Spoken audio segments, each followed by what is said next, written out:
Hi my loves, welcome back, Happy New Year. Hope you are having a good 2022 so far. I have an exciting video today.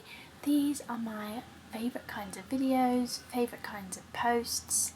I just love a roundup of people's top reads of the year. So we're going to do my top 2021 reads today, and then I'm also going to, because it's been ages since I did a book video, I'm also going to take you through anything that I haven't reviewed from the latter half of last year. I think my last book video was a June to July books, so we've got everything I read from August. Now granted, that's not even that many books because it was so busy. I think from October on, everything was so busy. So I didn't get much read. One of my New Year's resolutions, in fact, I've got two, but one of them is to spend less time on my phone and just reduce my screen time dramatically.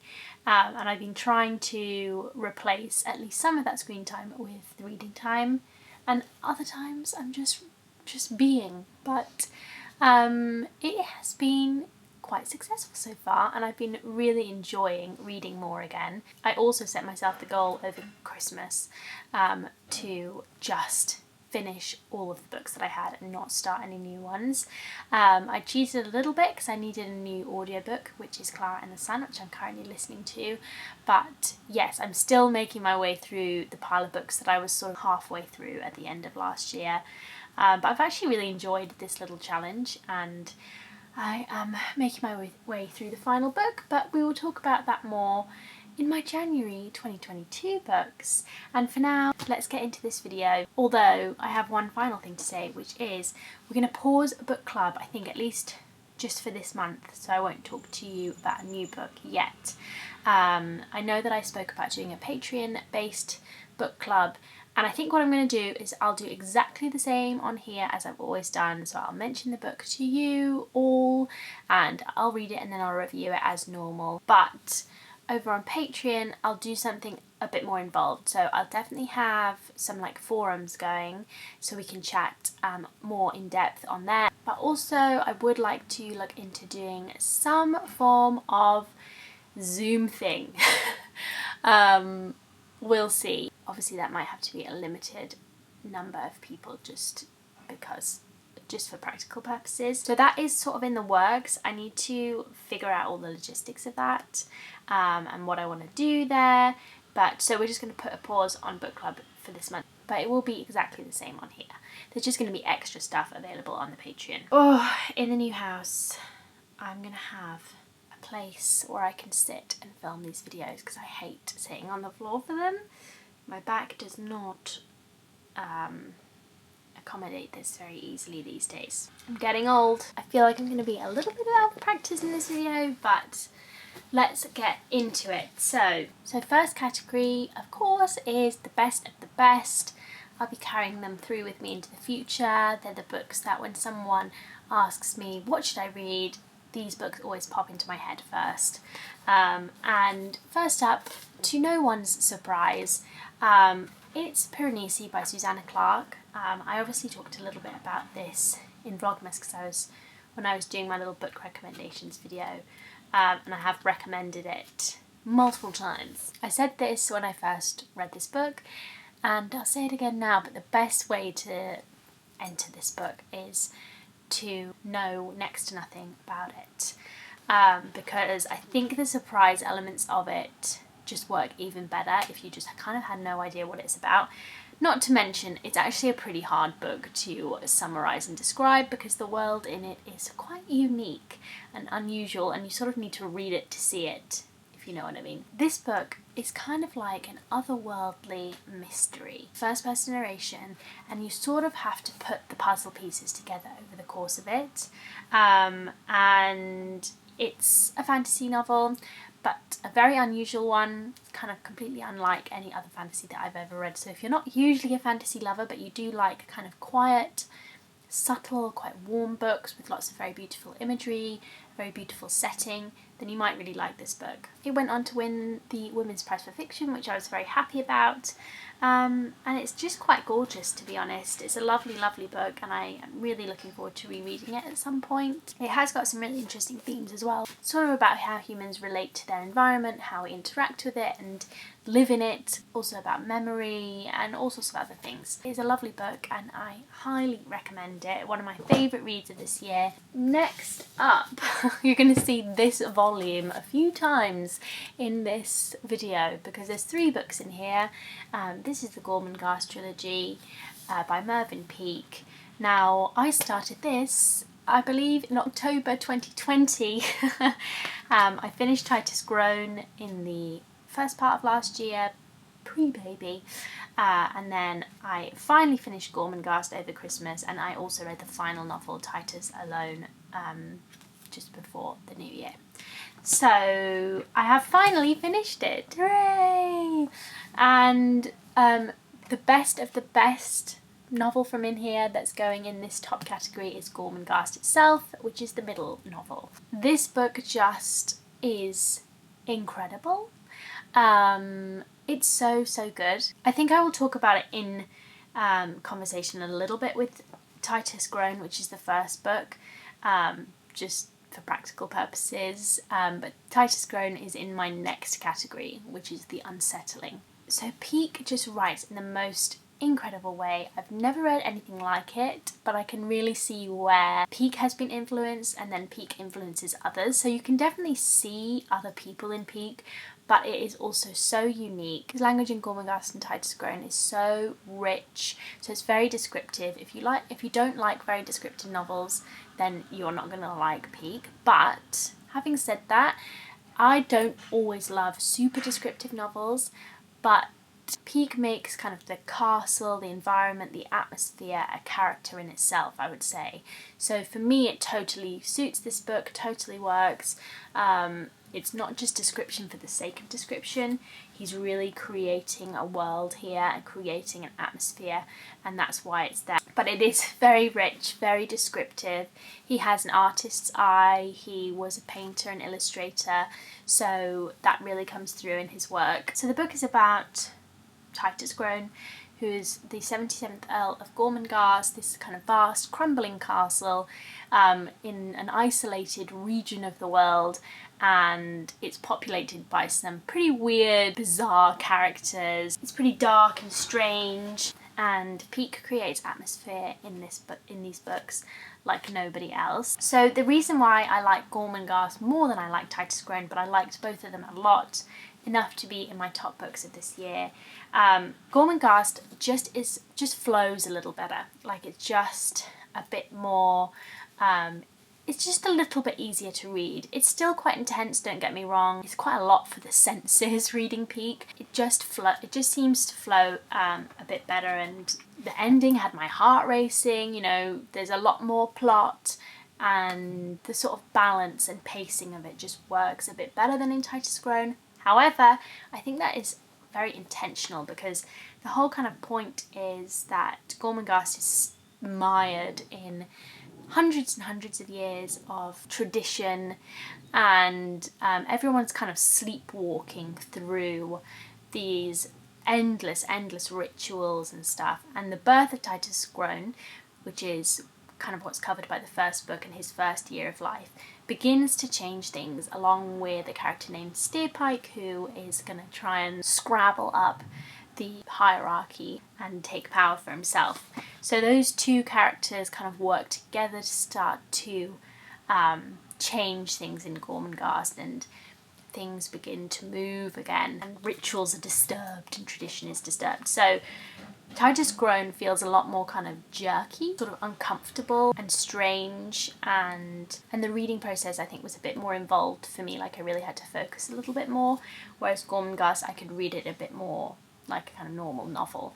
So that's the difference between the two books. We will come to Titus Alone again at the end, but yeah, I think it's intentional why Gormenghast feels like it kind of moves along at a faster pace, because that's where the plot is going as well. And I think Peake marries his writing style to his content like that intentionally.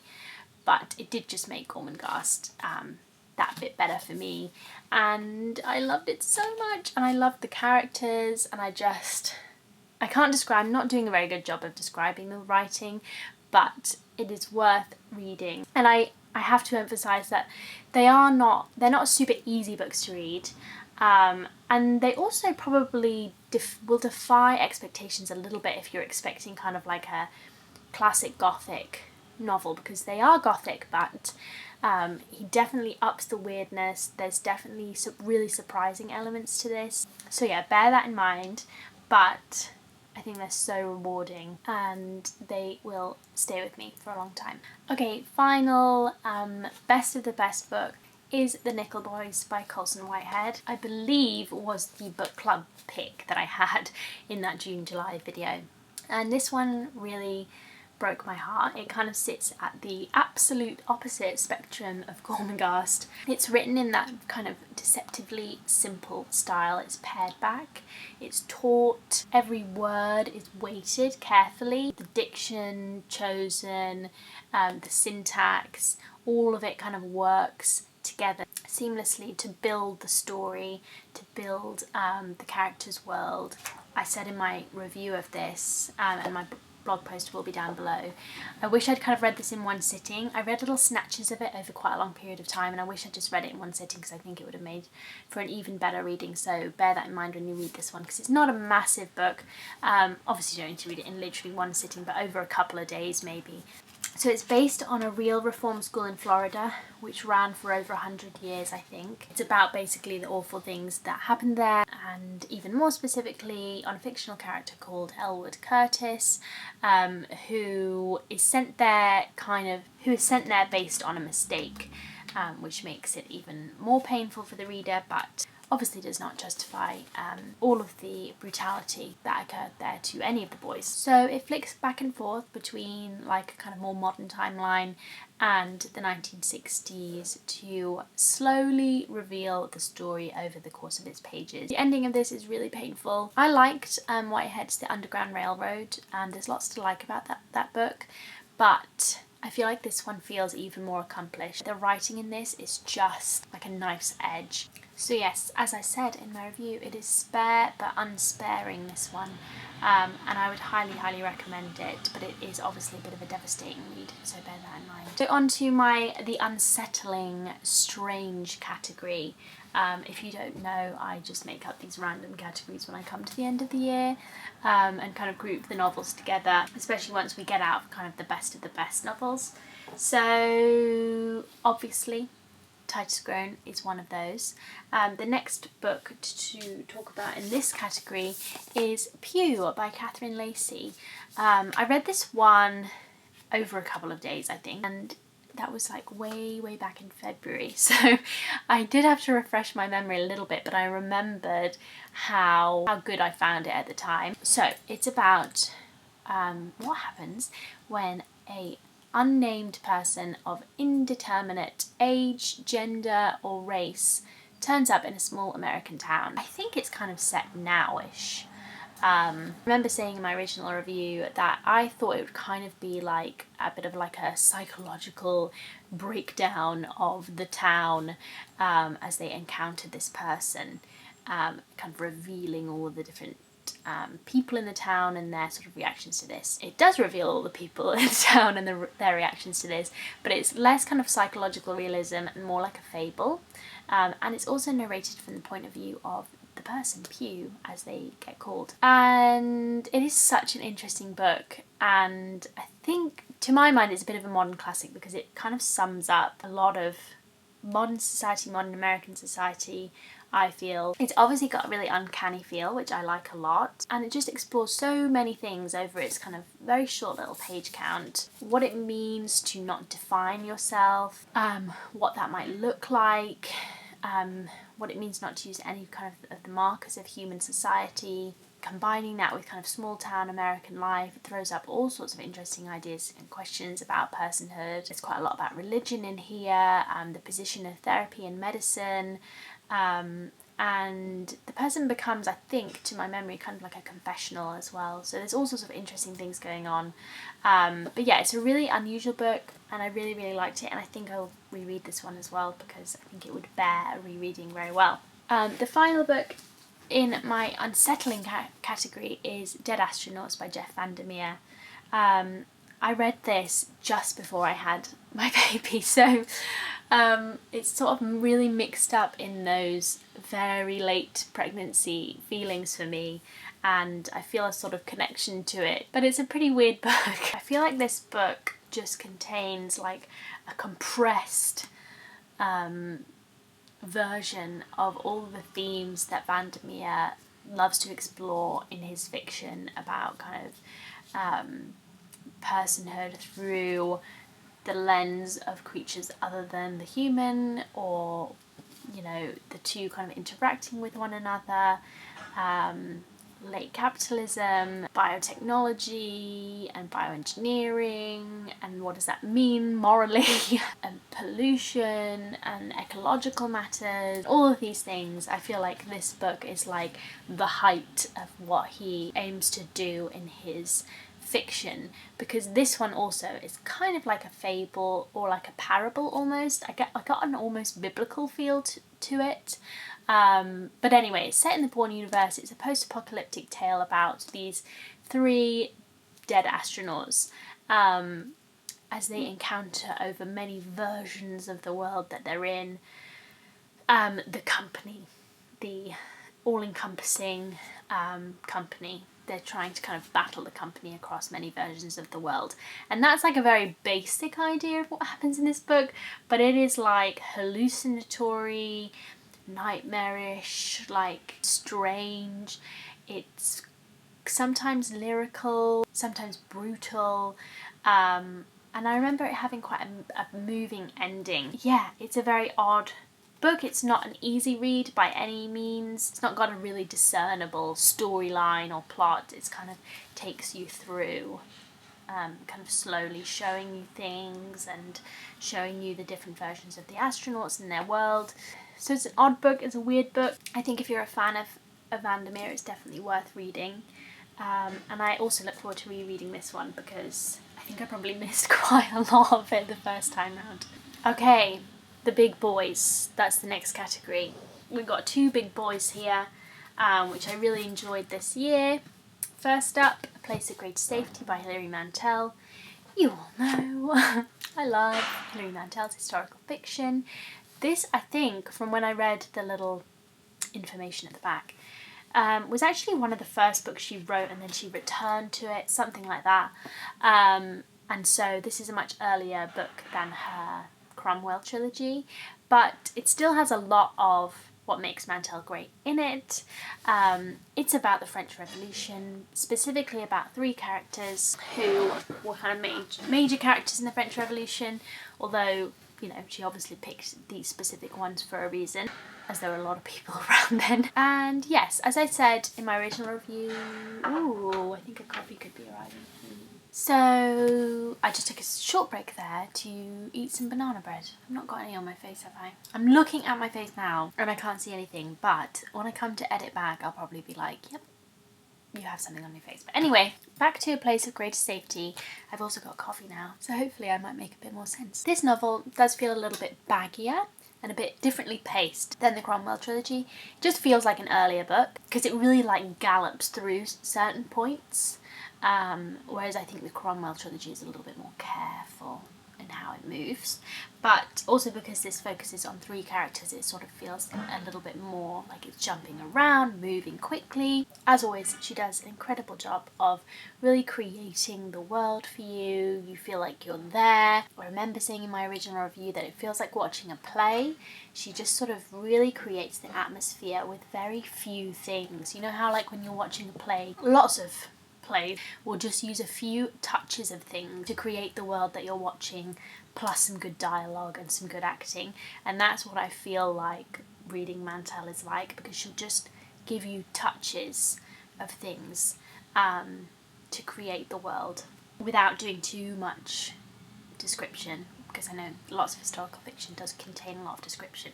Although the research is always meticulous, it's never put in there unnecessarily.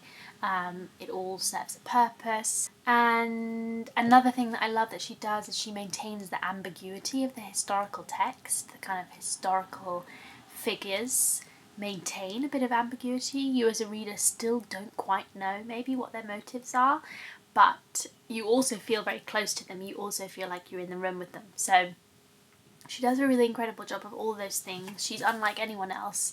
And I think I would recommend reading the Cromwell trilogy first, so you can get a good idea of where Mantel goes, and then coming back to something like this. But if you did enjoy Cromwell trilogy, then you would probably enjoy this too. The other novel that I read and really, really enjoyed in 2021 was The Perdido Street Station by China Miéville. Yeah, this novel was a lovely surprise.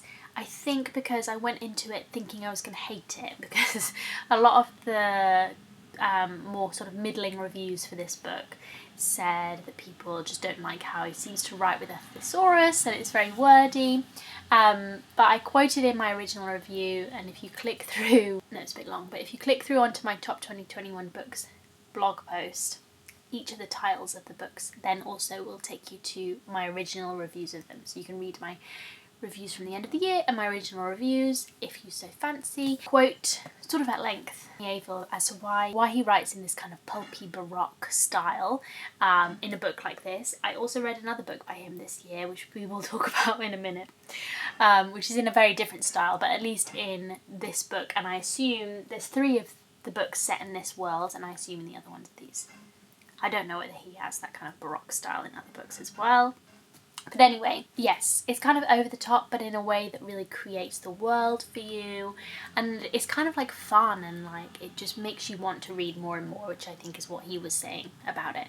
And I think he manages to toe the line perfectly. I actually think it's a really hard thing to do, to make a wordy book great. At least I feel that way, because I don't often like really wordy styles. You have to be really good at it. But I suppose you also have to be really good at really simple styles, and too many people think they're really good at simple styles, but they're not. I guess for me you just have to be a good writer, which is like not a newsflash for anyone. But anyway, I found this book just to be a lot of fun. Like, I feel like Miéville delights in his world and wants us to delight in his world and all of its inventiveness and interesting elements, and I did. I really enjoyed it. I think some people complained about the plot being slow, but I actually find there to be a lot of plot in here. Maybe I read a lot of plotless books, but yeah, I found the story good, interesting. I liked how it moved. I liked the pacing myself. It is, I know I'm describing it as fun, but it's quite a gritty, dark book as well. And it's quite a strange and interesting world, populated with different types of persons, which is kind of my speciality. I just love reading about different ways of being. Really, really loved it. Very vividly written and really takes you there. And I just, at the time that I was reading it, really wanted a book to just transport me. And this one really did transport me. So I enjoyed it. Anyway, I haven't said what it's about. It's about a group of characters living in a city called New Crobazon, and basically one of them accidentally releases into the city a slake moth, which is as terrifying as it sounds, and chaos ensues, and so they have to find a way basically to save the city. So it sounds kind of cheesy, but it's not cheesy, and it's really, really good. So I'm going to talk about my honourable mentions today, because a couple of them I haven't even reviewed yet. I usually wouldn't talk about my honourable mentions in the video, but we'll do it today because I haven't talked about a couple of them yet. The one that I have talked about before, which I thought I got off the shelf, but maybe I did not. Horse Heaven by Jane Smiley. So we all know I love me a bit of Jane Smiley. I feel like she's underrated. Not that I think this book is anything particularly spectacular. It reminds me of a very particular point in my life, which I feel like you just can't divorce from these reviews. I feel like maybe I talk about that too much, but I feel like you can't divorce where you're at when you come to a book from the book and your reading of it. So to me it's one of the things that I take into account when I'm reviewing a book, because I think it probably gives me a bit more of an attachment to this book than maybe it deserves. But I do just love Smiley. She's just excellent at that. Well, she's got a few different styles, to be fair, and I think I categorised this one with Moo and the Last 100 Years trilogy. 1,000 Acres slightly different, a bit more sort of taut, and it's based on King Lear, so it's a bit more kind of focused. The Greenlander's different again, because that's written like an Icelandic saga. And then Good Faith is a bit more focused again, because it's a specific first-person narration story, and a bit more comic, I would say, maybe. I don't know. But anyway, this is one of those books that she writes where there's like a big cast of characters, sort of within a theme. In Moo, it's university life. In Horse Heaven, it is, unsurprisingly, horse racing and the care of horses in horse racing, and just pedigree horse life in general. In the Last 100 Years, it's a family, but also the focus is America over that 100 years. But anyway, there's a big cast of characters, so there's always something that she could focus on that's kind of might be interesting to the reader. In this case, looking after horses, horse racing. I always love the kind of little analytical bits that she does, or like the descriptive bits of the ins and outs of whatever it is she's talking about. It won't appeal to everyone, and some people might find it boring, but I like it. That sort of thing just helps me learn about the world and about things that I would never otherwise read about or know about through the lens of fiction, which I love. And yeah, it also follows her characters, the kind of everyday bits of their lives, the big life-changing moments in their lives. Sometimes the latter is masked as the former, you know, those moments which seem like nothing at the time but kind of take on a bigger role in your life. And she has that kind of realism style. She's kind of looking at humans and how they interact with one another and how they interact with things that they love or hate or whatever it is. But I also love how she always adds like little touches of magic. Like there's a horse psychic in here. There's a couple of horse characters who are really great, and we get their point of view. Coincidences, which I think are intentionally like not realism. And I always love how she kind of adds little sprinklings of that sort of thing in. Yeah, it's a good, solid piece of writing about, you know, following these characters over a few years. If I think about how hard it must be to really flesh out a world like this and have the characters kind of realistically interact with one another and go about their lives, I think that is a really, really hard thing to do. So it's kind of deceptively simple, this book, I think, and other books like it, but yeah, I enjoyed it. I think it's like, as I say, a solid piece of writing, and I enjoyed immersing myself in its world for a bit. So that's my honourable mention that I've already mentioned, but two that I haven't already mentioned in life. I actually finished both of these, I think, on January the 1st, so you'll have to forgive me. I'm cheating a little bit. But we've got The Strange Bird by VanderMeer and The Night Watchman by Louise Erdrich. So, The Night Watchman, I wasn't quite sure what to think of this book when I finally finished it, and I read it over, it ended up being months, I think. I read it quite quickly, the first part of it, and then just stopped reading it for a bit. I really liked it initially, and then it kind of just seemed to get a little bit too disjointed. But then I kind of liked it by the end, once I'd sat down and dedicated my time to it. But I wasn't sure what to think of it. Did I really like it? Would it be like an honourable mention for the year, for example? But I think it's kind of stayed with me since I finished it.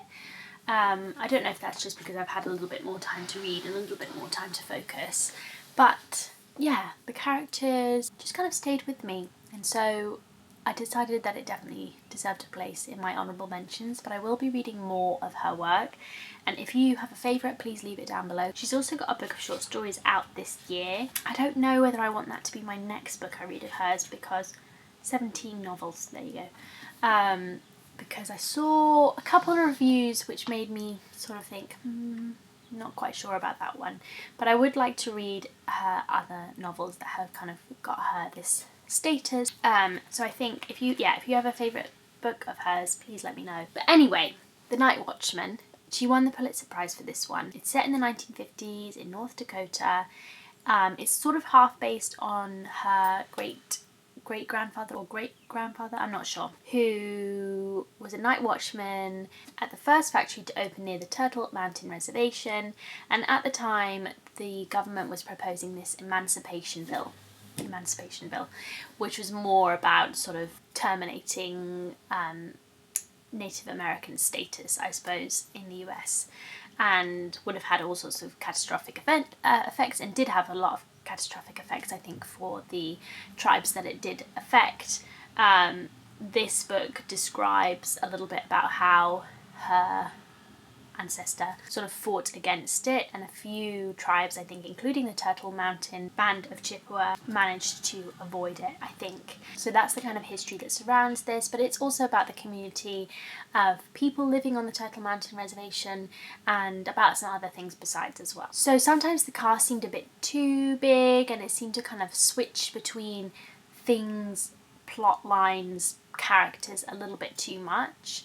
And then it also seemed to be heading in one direction very kind of directly, and then sort of pivoted away from it, and then we don't really hear much about that for a long time.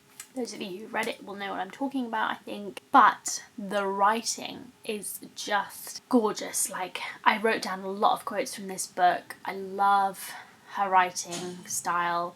I just wanted to, like, it was those kind of sentences which you just want to, like, eat. There's some really interesting ideas here. I loved being introduced to the Turtle Mountain Band of Chippewa, and yes, there were some characters in here which I think I will remember fondly.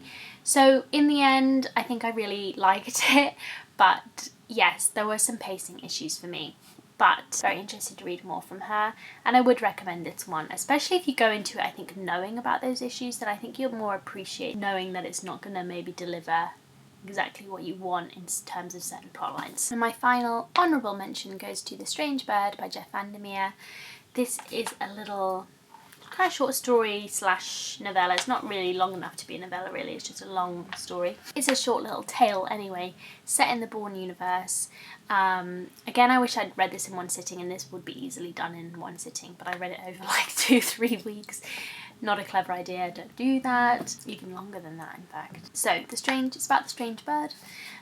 She is this glorious, beautiful bird who has been built in a laboratory, and she's kind of part bird, part human, part other things. Yeah, she's one of these creatures that we see a lot of in the Bourne universe, but I don't think, well, actually we get a little bit in Dead Astronauts from their point of view, one of their points of view, but you don't hear that much, I suppose, from the point of view of the creatures themselves. So it was interesting to see this little story focus specifically on her, and she has this kind of mission which is slowly revealed over the course of the story, and ends in a quite lovely way, in quite a moving way. She does go through some hard times before that. There are some dark moments in here.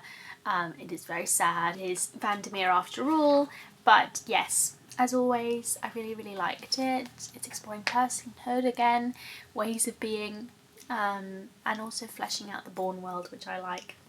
The only reason it's on honourable mentions, really, rather than higher up, is because, as you well know, I've been going on and on about how much I love long books this year, and I read a lot of long books, like even the ones that weren't in the Big Bois category are pretty long, like Horse Heaven's pretty long. Gormenghast, certainly very long. And so, yeah, short stories and novellas just aren't impacting me in the same way at the moment, but I did really enjoy this. Okay, final reads of 2021 now. Well done if you made it this far. I'm going to just speed through these. I say I'll speed through them and then I'll get stuck on something random, but I'm going to just speed through everything else that I read that I haven't yet mentioned in 2021, so that you've missed nothing and we can have a nice fresh start for the year. So first up, we got The Martian. I listened to this one. It is a much loved book, and I can kind of see why it has a bit of a cult following and why Weir has a cult following. And I watched the movie a few years ago and really enjoyed it, so I've always had this on my list.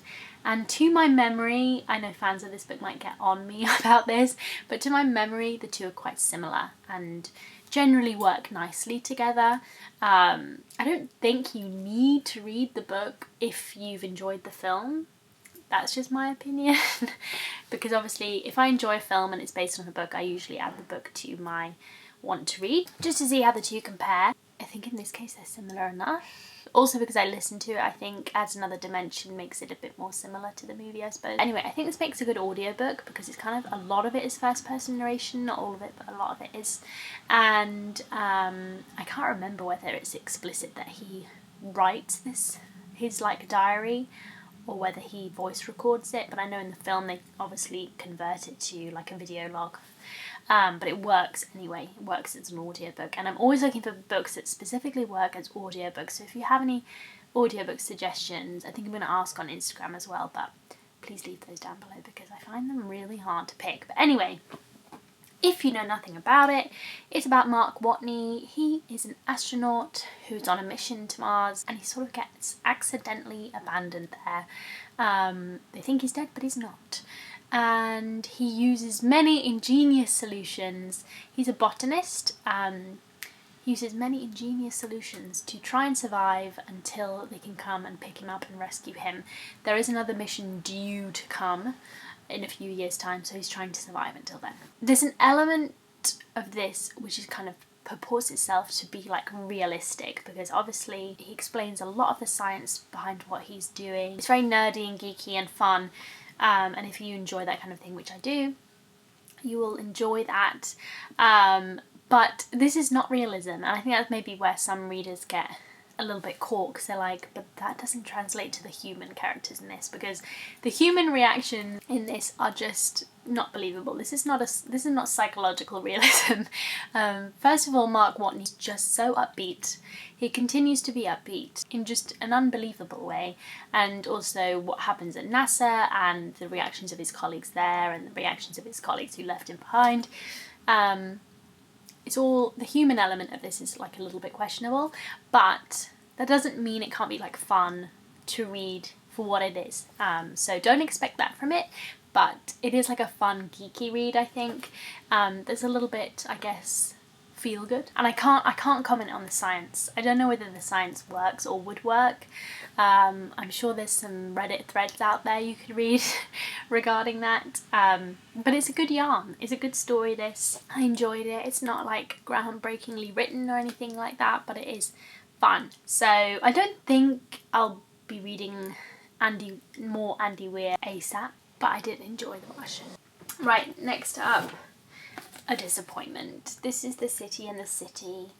Many of you, I swear some of you recommend this one to me, and that's why I read it next. But when I showed that I was reading this, many of you jumped into my DMs on Instagram to say this book is disappointing, and you were right. You were right. After the success for me of Perdido Street Station, I wanted to read another Miéville. You'll know that I went out and basically bought all the copies of his books in this like version, just because I'm obsessed with buying full collections of books at the minute. I don't know what's my problem, but anyway, I was really excited to read my next Miéville, and there were, to be fair, there were lots of redeemable things about this book, namely the kind of premise and its initial ideas, but it just didn't quite work as a book to read.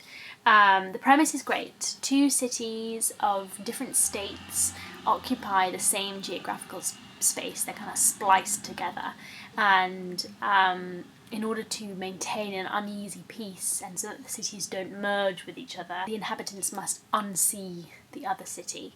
And there's all sorts of interesting ideas in here about that. Like, that as a concept is really cool. I love it. Could have made like a really clever speculative fiction. And even better, this is framed as a detective story, murder mystery, that's kind of unfolding across the two cities and breaking the boundaries between them as well, which is obviously taboo.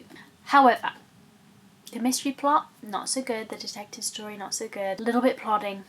I liked his kind of attempt at the detective style. I think he kind of nailed it initially, but yeah, the actual plot line itself, not so great. It got a bit repetitive in the unseeing stuff, in the kind of way the inhabitants must live, and some of the kind of theory behind the cities. Like, I feel like he could have really fleshed that out and then moved on back into the story. And all in all, it just felt a bit slow, dragged a bit, felt a bit boring, and I feel like it just wasn't done to its fullest perfect. I wouldn't necessarily recommend this one unless you're big on your like cities and literature and you know you have a specific interest in that, because I do think it's worth reading for that concept, because I think Miéville does make a really good stab at it, but it just doesn't quite round out. So yes, but I'll still be reading more Miéville because I think it was pretty, like some parts of it are really clever, but it just didn't quite work. Next we have His Only Wife by Peake, Adzo, Medie. Obviously I read this one with the lovely Hina Bryan, the Bookish Babe. I will leave her link down below for her book club that I co-hosted with her. And it is a fun, light-hearted read. It's about Afi, who is a young Ghanaian woman living in a small village, and she is going to be married off to the son of the local rich family, the successful family in the area. They have a son, they're going to marry the two together, but when she arrives in Accra to start her new life, all is not as it seems. There seems to be another woman involved. It's about her sort of trying to sort her life out, basically. It felt a little bit like listening to a friend gossip to you, if you know what I mean, this book. Like, it just felt, it's very readable, flows nicely, you want to find out what happens. My favourite thing about this would have been the kind of depiction of life in Ghana. I did think the ending was a bit rushed. I didn't love the ending in general. Like the last 50 pages I was unsure about. But yeah, I think this one will have popular appeal. It has had popular appeal, and obviously I'm not a big romance reader, so it's not really for me as a reader, but if you are, then I think you might enjoy this one. Okay, next up, The Snowman by Jo Nesbø. This is fun. It's a crime thriller. It's about a killer who leaves a snowman wherever he goes. I mean, great. I also managed to guess, I just want to publicly pat myself on the back for this because this never ever happens to me, but I actually managed to guess the killer pretty early, and I'm very proud of myself for that. And I think it was still quite hard to guess the killer pretty early, but I managed to do it. So just want to brag about that for a second because it never happens. This didn't ruin the book for me though, to be fair. I enjoyed this kind of fast-paced novel for what it was. It's a classic male detective novel with classic male detective syndrome. So there's going to be no highbrow feminist theory in here, okay? The female characters are not great, they're not described in a great way. He drinks a lot, he's emotionally unavailable. All of those tropes are in here, but it's fun. I like the twists and turns. It's pretty hard to weave a good yarn like this and throw the reader off the scent and all of that kind of thing. So I think it's worth your while if you enjoy that sort of thing and you just want something that will grip you, it's compelling.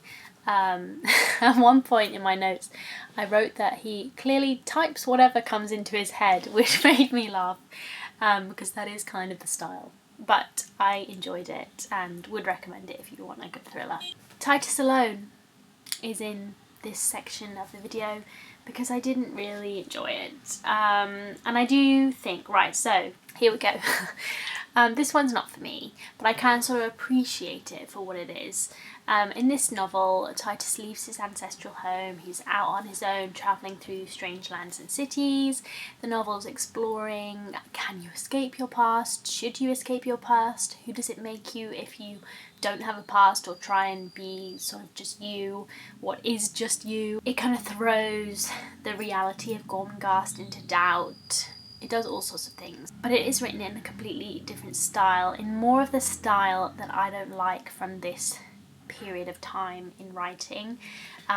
It's kind of surreal, it jumps from thing to thing, it's very fast paced, it's kind of like little vignettes of things rather than anything more in depth and fleshed out. Yeah, it just feels disjointed, it doesn't really follow, and Titus kind of becomes this kind of 2D character, and I think all of this, personally I think all of this is quite intentional because as we saw from Titus Grown to Gormenghast, there's a shift in style because of the content of the book. So again, there's a shift here because he's not in Gormenghast, he's by himself, he's moving, he's travelling. But yeah, it's got all the kind of post-war style that I don't particularly love in books.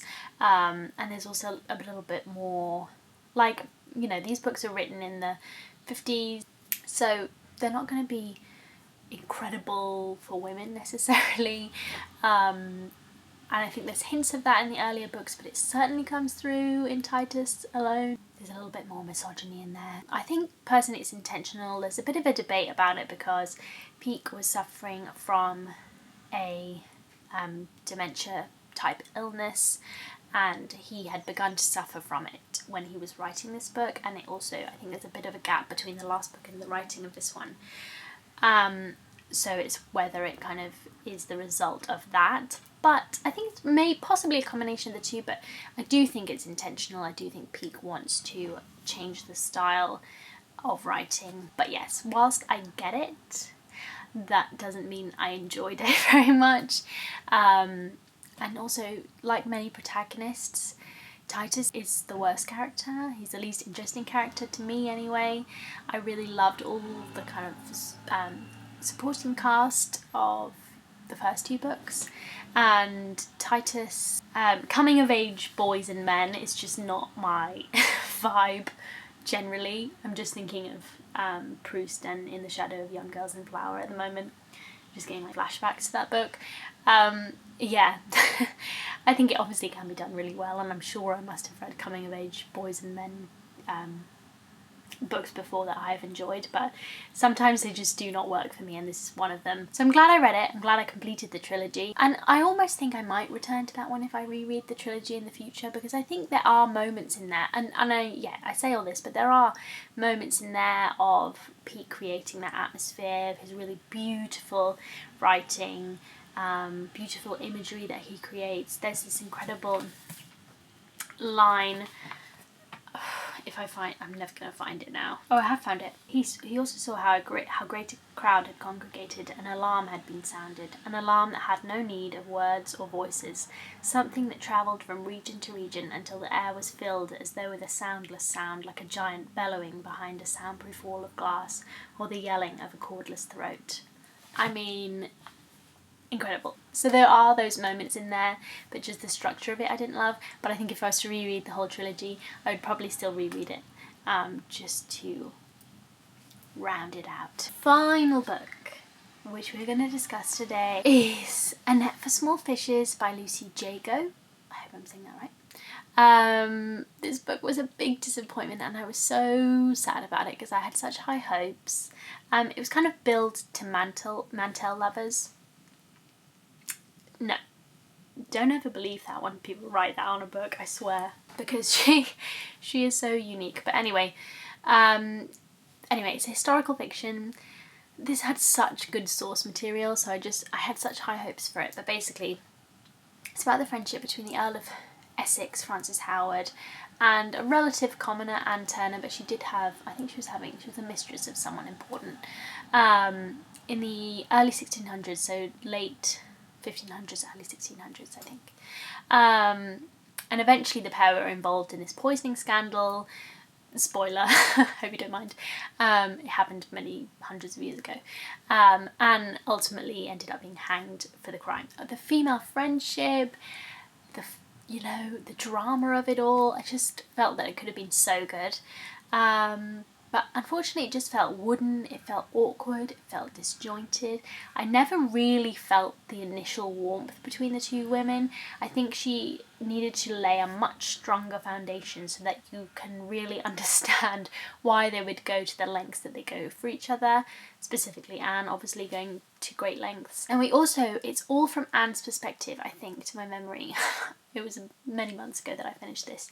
And she's often stuck at home, away from court, and although I think I probably would have enjoyed the sort of everyday life of someone living at the time, I don't think that the author does a good enough job of describing that in a kind of interesting way. So you just sort of feel a bit bored, plot sort of dragged, and it just felt kind of awkward, and the research was sometimes a bit too stark, which I don't like when authors kind of shoehorn their research in there.